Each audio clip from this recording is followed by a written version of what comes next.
मनरेगा घोटाले और money laundering के संबंधित मामले की जांच करते हुए ईडी यानी एनफोर्समेंट डायरेक्टरेट प्रवर्तन निदेशालय की टीम आज से ठीक एक महीने पहले रांची पहुंची थी। आज अपने इस रिपोर्ट के जरिए हम आपको पूरे एक महीने की हलचल बताएंगे, यानी कि पूरी क्रोनोलॉजी समझाएंगे। साथ ही यह भी दिखाएंगे कि किस तरह से ईडी की जद में कौन कौन कब कब आया। एक रिपोर्ट हम आपको दिखा रहे हैं। मई दिन शुक्रवार, वरिष्ठ आईएएस अधिकारी पूजा सिंघल के ठिकानों पर एक साथ ईडी की दबिश। पहले सुबह 5 बजे पहुंची ईडी की टीम, देर शाम तक चली छापेमारी। पूजा सिंघल के दूसरे पति अभिषेक झा और सीए सुमन सिंह के घर में दबिश। मुजफ्फरपुर में भी छापा। अभिषेक झा के पल्स हॉस्पिटल में भी छापेमारी। सीए के घर से 19 करोड़ 31 लाख रुपए बरामद। कई दस्तावेज किए गए जब्त। सीए सुमन सिंह हिरासत में। 7 मई को भी छापेमारी जारी। सीए सुमन सिंह को ईडी ने कर लिया गिरफ्तार। 8 मई को सुमन ईडी के 5 दिनों के रिमांड पर। अभिषेक झा और सुमन सिंह से 23 घंटों तक ईडी कार्यालय में हुई पूछताछ। ईडी की कार्रवाई ने झारखंड की सियासत में हड़कंप मचा दिया। राजनीतिक गलियारों में आरोप प्रत्यारोप का दौर शुरू हो चुका था। झारखंड के तमाम अधिकारी डरे नजर आने लगे। सरकारी कार्यालयों में सन्नाटा दिखाई देने लगा। जितनी मुंह उतनी तरह की बातें। नहीं, ये तो सब दिख रहा है ना।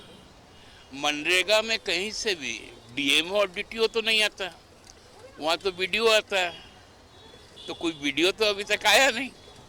तो ये थोड़ा आश्चर्य का है, इसलिए हम लोगों ने कहा था। देखिए, भ्रष्टाचारियों पर कार्रवाई बहुत ज़रूरी है और हम भी इसका सम्मान करते हैं, लेकिन जिस प्रकार से चीज़ों को परोसने का काम किया गया है या जिस तरह से उसको पोर्ट्रे करने का काम किया गया है, कहीं ना कहीं राज्य के विकास को प्रभावित करने का भी प्रयास हुआ है। और ये बातें लगातार आ रही हैं कि जब राज्य सरकार ने नीतिगत निर्णय लेना प्रारंभ किया, योजनाओं का क्रियान्वयन शुरू हुआ, इस प्रकार से चीज़ों को पूरी तरह से स्टैग्नेट करने और ख़ास तौर पर जो प्रतिपक्ष के संवैधानिक पद पर बैठे हुए लोग हैं, वो ईडी की कार्रवाई को इस तरह से ट्वीट और फेसबुक का एक समाचार बना करके परोसने का काम कर रहे हैं, राजनीतिक ध्वंस दिखाने के नाम पर, तो वो कहीं ना कहीं आपत्तिजनक है और कांग्रेस इसका प्रतिकार करती है। 10 मई दिन मंगलवार, आईएएस पूजा सिंघल और पति अभिषेक झा ईडी के बुलावे पर पहुंचे ईडी ऑफिस। ठाठ में रहने वाली पूजा सिंघल दिखी डरी सहमी। 11 मई को भी पूछताछ का रहा दौर। पूजा सिंघल ईडी के सवालों का नहीं कर पाई सामना। शाम ढलते ही गिरफ्तार कर ली गई पूजा सिंघल। कोर्ट में प्रस्तुत कर भेज दिया गया बिरसा मुंडा केंद्रीय कारा। ईडी ने 12 दिनों की मांगी रिमांड, मिली 5 दिनों की। 12 मई से पूजा सिंघल ईडी रिमांड पर।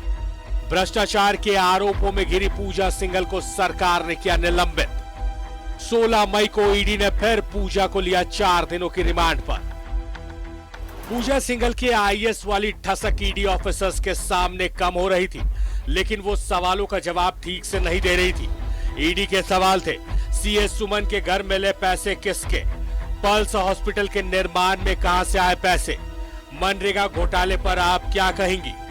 इधर ईडी के सवाल जारी थे, उधर ईडी के हाथ एक के बाद एक दस्तावेज लग रहे थे जो चीख चीख कर बता रहे थे भ्रष्टाचार की कहानी। देखिए, ईडी की एक बहुत बड़ी कार्रवाई है झारखंड में। मुझे लगता है सबसे बड़ी कार्रवाई है आज तक के दिन की। लेकिन एक भ्रष्ट अफसर के खिलाफ इन्होंने कार्रवाई की, उसके बाद जैसे जैसे सबूत मिलते गए वो जांच का दायरा बढ़ता रहा।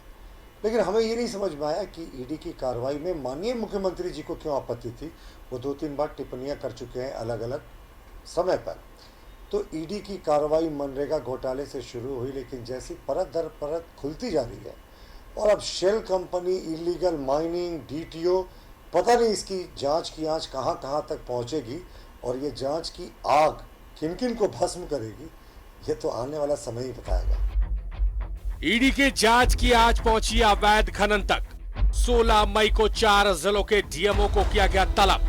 साहिबगंज के जिला खनन पदाधिकारी विभूति कुमार, दुमका के जिला खनन पदाधिकारी कृष्ण चंद्र किस्कू, पलामू के जिला खनन पदाधिकारी आनंद कुमार और पाकुड़ के जिला खनन पदाधिकारी प्रदीप कुमार शाह को ईडी ने भेजा सम्मन। 18 मई को पंकज मिश्रा का नाम आया सामने। डीएमओ ने पूछताछ में बताया, संथाल परगना में पंकज मिश्रा के द्वारा अवैध कारोबार पर है पूर्ण नियंत्रण। मुख्यमंत्री हेमंत सोरेन के बरहेट विधायक प्रतिनिधि है पंकज मिश्रा। ईडी की जांच जिस तेजी से बढ़ रही थी, उस तेजी से नए नए नाम भी भ्रष्टाचार के खेल में जोड़ते जा रहे थे। 20 मई को खत्म हुई सीएस सुमन सिंह और पूजा सिंघल की रिमांड अवधि। पूजा सिंघल को कोर्ट में पेश करने के बाद फिर लिया गया रिमांड पर। सीएस सुमन सिंह को भेजा गया जेल। डीएमओ और पूजा सिंघल से पूछताछ जारी। 24 मई को विशाल चौधरी, निशित केसरी और अनिल झा के ठिकानों पर ईडी की छापेमारी।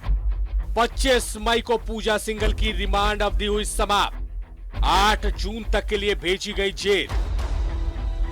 ईडी की पूरी कार्रवाई में छापेमारी के दौरान जब्त दस्तावेजों ने जांच को आगे बढ़ाने में मदद की, तो कई ऐसे लोग भी ईडी के संपर्क में आए जिन्होंने कई अहम जानकारी और दस्तावेज ईडी को उपलब्ध करवाया। 26 मई को प्रेम प्रकाश के ठिकानों पर ईडी की दबिश। वसुंधरा अपार्टमेंट के फ्लैट नंबर 802 में सर्च। दिन भर ईडी ने की कार्रवाई। देर रात प्रेम पहुंचा ईडी कार्यालय। ईडी के अधिकारियों को मिली कई अहम जानकारी। ईडी कार्यालय में हर दिन हलचल नजर आ रही है। हर दिन पूछताछ का दौर जारी है। झारखंड की जनता इंतजार में है कि कब सूबे को लूटने की सारी कहानी उन तक पहुंचेगी और कब उन्हें पता चलेगा कि किसने झारखंड को कितना लूटा, किसकी शह पर लूटा और किसको कितना हिस्सा मिला। रांची से न्यूज़ 11 भारत के लिए राकेश कुमार की रिपोर्ट।